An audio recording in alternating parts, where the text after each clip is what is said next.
Ang mga mama sayo gina mumata sa daghang rason.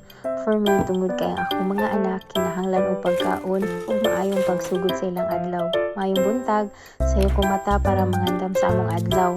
Una, maghimo kog cereal para sa mga bata ug mag-andam sa ilang lunchbox para sa eskwelahan. Karon naghimo ko og pancake. Hinog nga saging ang akong gigamit. Akong dugbukon unyang butangan og duha ka itlog, gamay nga asin ug preskong gatas.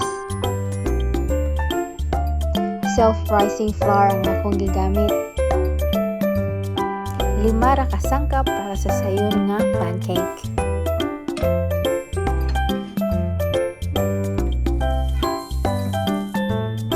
Human ana maghimo kog toast para sa akong anak nga babayi.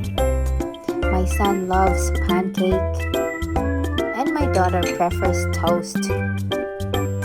So most days, duha ka klase nga pagkaon akong giandam para sa ilang lunch. Sa toast butangan ako og butter ug gamay nga Vegemite. Magdala sad sila og prutas para sa snack time.